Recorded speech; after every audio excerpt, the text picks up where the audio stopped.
Friends, ഒട്ടും ചിലവില്ലാതെ നമുക്ക് ring make ചെയ്യാം, അതും വീട്ടിൽ തന്നെ കേട്ടോ. ഈ റിങ് ഞാൻ ഉണ്ടാക്കിയതാണ്. ഇത് ഞാൻ ഇട്ടിട്ട് ഞാൻ ഉണ്ടാക്കിയതാണെന്ന് പറഞ്ഞപ്പോൾ തന്നെ 1-2 കമൻറ്റ് വന്നിട്ടുണ്ടായിരുന്നു, അത് മേക്കിംഗ് വീഡിയോ ഇടാമോ എന്നുള്ളത്. അപ്പോൾ അതാണ് ഇന്നത്തെ വീഡിയോ എടുക്കാനുള്ള മോട്ടിവേഷൻ. അപ്പോൾ ആവശ്യമായിട്ടുള്ള സാധനങ്ങൾ ഒരു കത്രിക എടുത്തിട്ടുണ്ട്. പിന്നെ നമ്മൾ കളയാൻ വെച്ചിരിക്കുന്ന ഒരുപാട് റിങ് പൊട്ടിയതൊക്കെ നമ്മുടെ വീട്ടിലുണ്ടാവും. അപ്പോൾ അതിൻ്റെ ഒരു റൗണ്ടാണ് ഞാൻ എടുത്തേക്കുന്നത്. പിന്നെ മെഴുതിരി എടുത്തിട്ടുണ്ട്, ഗ്ലൂ ഗൺ എടുത്തിട്ടുണ്ട്, ഒരു തീപ്പട്ടിയും, പിന്നെ നമ്മുടെ ഒരു ചെറിയൊരു പീസ് തുണിയും എടുത്തിട്ടുണ്ട് കേട്ടോ. ഇവിടെ എൻ്റെ ആക്സസറീസ് ഒക്കെ ഡാമേജ് ആയിക്കഴിഞ്ഞാൽ ഞാൻ അതൊന്നും കളയത്തില്ല കേട്ടോ. എന്തെങ്കിലുമൊക്കെ ഇതുപോലെ റിപ്പീറ്റ് അടിച്ചിട്ട്, അതായത് റീയൂസ് ചെയ്ത് ഞാൻ യൂസ് ചെയ്യും. അപ്പോൾ ഇതാ ഒരു പഴയ റിങ്ങിൻ്റെ ഒരു ഇതാണ്, കളയാൻ വെച്ചിരുന്നതാണ് കേട്ടോ. ഇങ്ങനത്തെ ഒരുപാട് ഞാൻ ശേഖരിച്ച് വെച്ചിട്ടുണ്ട്, കാരണം എവിടെയെങ്കിലും എനിക്ക് എന്തെങ്കിലും ആവശ്യം വരും. അപ്പോൾ ഇതാ ഇതിൻ്റെ മേലെ ഉണ്ടായ സാധനം പൊട്ടിപ്പോയിട്ടുണ്ടായിരുന്നു. അപ്പോൾ നമുക്കിതിനെ നല്ല അടിപൊളിയായിട്ട് യൂസ് ചെയ്യാം, റീയൂസ് ചെയ്യാൻ വേണ്ടിയിട്ട് പറ്റിയൊരു ട്രിക്ക്. അതായത് നമ്മൾ 5 പൈസ ചിലവില്ലാതെ നമുക്ക് വീട്ടിൽ തന്നെ നമ്മളിടുന്ന ഓർണമെൻറ്റ്സ് മേക്ക് ചെയ്യാം. ഏതായാലും നമുക്ക് മേക്ക് ചെയ്യാൻ വേണ്ടി പറ്റും കേട്ടോ. അപ്പോൾ അതിനുള്ള എന്താ പറയുക, കൂടുതൽ വീഡിയോസ് ആവശ്യമുള്ളവർ തീർച്ചയായും കമൻറ്റ് ചെയ്യുക. മാല, അതുപോലെ തന്നെ നമ്മളിടുന്ന ബ്രേസ്ലെറ്റ്, അങ്ങനത്തെയൊക്കെ നമുക്ക് നല്ല അടിപൊളിയായിട്ട് വീട്ടിൽ തന്നെ ചെയ്തെടുക്കാം. അപ്പോൾ ഞാനിതെന്തായി ചെയ്ത് വെക്കുന്നതെന്ന് വെച്ച് കഴിഞ്ഞാൽ, എൻ്റെ ഗ്ലൂ ഗണ്ണ് പൊട്ടിയിട്ടുണ്ടായിരുന്നു. അപ്പോൾ അത് നമുക്ക് ഉരുക്കിയിട്ട് അത് യൂസ് ചെയ്യാം. അപ്പോൾ ഞാൻ അതിനാണ് മെഴുതിരി ഫസ്റ്റ് തന്നെ അവിടെ കത്തിച്ച് വെച്ചത്. അപ്പോൾ നമുക്കതിൻ്റെ മേലെ ഇത് സ്റ്റിക്ക് ചെയ്ത് നിൽക്കണമല്ലോ, അതിനത് ഉരുകണം. അപ്പോൾ ഞാനതൊന്ന് ജസ്റ്റ് ഉരുക്കിയിട്ട് തുണീൻ്റെ മേലെ അതൊന്ന് ഒട്ടിച്ചതാണ്.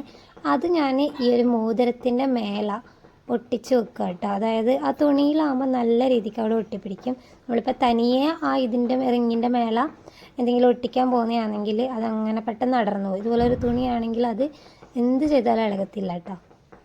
അപ്പോൾ ഞാൻ എന്താ ചെയ്യുന്നത്, അതിൻ്റെ മേലെയും കൂടെ അതൊന്ന് ഉരുക്കി കൊടുക്കുന്നതാണ് ചെയ്യുന്നത്. അതിൻ്റെ നൂലുകളൊക്കെ ഇളകി കിടക്കുന്നുണ്ടെങ്കിൽ. അപ്പോൾ എനിക്ക് ഇത്രയും വെടുത്തുള്ള തുണി വേണമെന്നില്ലെങ്കിൽ ഇതിലും ചെറിയ തുണി ആയാലും എടുത്താൽ മതി കേട്ടോ. നമ്മുടെ റിങ്ങിൻ്റെ മേൽഭാഗത്തിരിക്കുന്ന ആ ഒരു സംഭവം അതിൻ്റെ ഉള്ളിലായിട്ട് വരണമല്ലോ. അപ്പോൾ അതാ ഇങ്ങനെ ഒട്ടിച്ചെടുത്തിട്ടുണ്ട്. ഇനി അതിനൊന്ന് ഡെക്കറേറ്റ് ചെയ്യണമല്ലോ.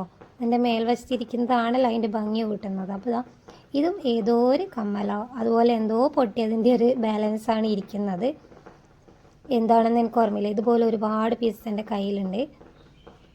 അപ്പോൾ അങ്ങനെ എനിക്ക് വേണമെന്ന് തോന്നുന്നു. ഞാനിത് ഓരോ ഡ്രസ്സിന് മാച്ചായിട്ടൊക്കെ ആണെങ്കിൽ ഞാൻ അപ്പം തന്നെ ഉണ്ടാക്കാറുണ്ട് കേട്ടോ ചില സമയത്ത് മോതിരം. അപ്പോൾ അത് ഞാൻ ഗ്ലൂ ഗണ്ണ് ഒന്നൊരുക്കി അതിന് മേലെ ആക്കിയതിന് ശേഷം അത് അവിടെ ഒട്ടിച്ചു. നല്ല ഉറപ്പിൽ അവിടെ നിന്നോളൂ കേട്ടോ, കാരണം ആ തുണി ഉള്ളത് കൊണ്ട് തന്നെ നല്ല ഉറപ്പിൽ നിന്നോളും. ഞാൻ ജസ്റ്റ് ഇത് നിങ്ങൾക്ക് കാണിക്കാൻ വേണ്ടി മാത്രം എടുത്ത വീഡിയോ ആണ്. അതായത് ഒന്നുകൂടെ ഒന്ന് നീറ്റാക്കിയിട്ട് ചെയ്യണമെന്നുണ്ടെങ്കിൽ നല്ല അടിപൊളിയായിട്ട് ചെയ്യാവുന്നതേ ഉള്ളൂ. അപ്പോൾ ഈ റിങ് ഞാൻ മുന്നേ ഉണ്ടാക്കിയതായിരുന്നു. ഇത് എനിക്കൊരു ഡ്രസ്സിന് മാച്ചായിട്ട് റിങ് വാങ്ങിച്ചിട്ടുണ്ടായിരുന്നില്ല. അപ്പോൾ എനിക്കിങ്ങനെ റിങ്ങൊക്കെ ഇടുന്നത് അങ്ങനെ വലിയ താല്പര്യമുള്ള കാര്യമല്ല, എങ്കിലും ചില സമയത്ത് ഇടണം തോന്നിക്കഴിഞ്ഞാൽ ഇടും. അപ്പോൾ ഞാൻ പെട്ടെന്ന് തന്നെ വളരെ ക്വിക്കായിട്ട് ഉണ്ടാക്കിയെടുത്ത ഒരു റിങ്ങാണ്. പക്ഷേ എനിക്ക് ഭയങ്കരമായിട്ട് ഇഷ്ടമായിട്ടുണ്ട്. അപ്പോൾ ഇത് ഞാൻ ഉണ്ടാക്കിയതാണെന്ന് പറഞ്ഞപ്പോൾ തന്നെ കുറച്ച് ആൾക്കാർ എൻ്റെ അടുത്ത് പറഞ്ഞിട്ടുണ്ടായിരുന്നു വീഡിയോ ഇടണം എന്നുള്ളത്. അപ്പോൾ അങ്ങനെ ഇട്ടതാണ്. അപ്പോൾ ഇതുപോലുള്ള ഓർണമെൻറ്റ്സൊക്കെ നമ്മൾ ഷോപ്പിൽ നിന്നൊക്കെ മേടിക്കുമ്പോൾ അത്യാവശ്യം റേറ്റൊക്കെ വരാറുണ്ട്. നമ്മളെക്കൊണ്ട് പറ്റുന്ന രീതിയിൽ നമുക്ക് എന്താ പറയുക, ഇങ്ങനെയൊക്കെ ചെയ്യുകയാണെങ്കിൽ നമുക്ക് മറ്റൊരു ഹാപ്പിനെസ് ആണ്. പിന്നെ നമ്മളെ പൈസയും ലാഭിക്കാം അല്ലേ. അപ്പോൾ ഇതുപോലെ ഉണ്ടാക്കാൻ ഇഷ്ടപ്പെടുന്നവർ തീർച്ചയായും ഇതുപോലെയൊക്കെ ചെറിയ ചെറിയ വഴികളൊക്കെ യൂസ് ചെയ്ത് ഉണ്ടാക്കുക കേട്ടോ. പിന്നെ നമുക്ക് എന്താ പറയുക, ഇതുപോലുള്ള സാധനങ്ങൾ പൊട്ടിപ്പോകുമ്പം എടുത്ത് വെച്ച് കഴിഞ്ഞാൽ നമുക്ക് റീയൂസ് ചെയ്ത് ഇതുപോലെ നല്ല ഭംഗിയായിട്ട് യൂസ് ചെയ്യാൻ വേണ്ടി പറ്റും. അപ്പോൾ ഇതുപോലുള്ള കുറച്ച് കുറുക്ക് വഴികളൊക്കെ എൻ്റെ കയ്യിലുണ്ട്. അപ്പോൾ ആവശ്യക്കാർ കമൻറ്റ് ചെയ്യുക, ഞാൻ വീഡിയോ ആയിട്ട് ചെയ്യാം കേട്ടോ. അപ്പോൾ ഇന്നത്തെ വീഡിയോ ഇത്ര മാത്രമേ ഉള്ളൂ. വീഡിയോ ഇഷ്ടപ്പെട്ടാൽ ലൈക്ക് ചെയ്യുക, ഷെയർ ചെയ്യുക, കമൻറ്റ് ചെയ്യുക.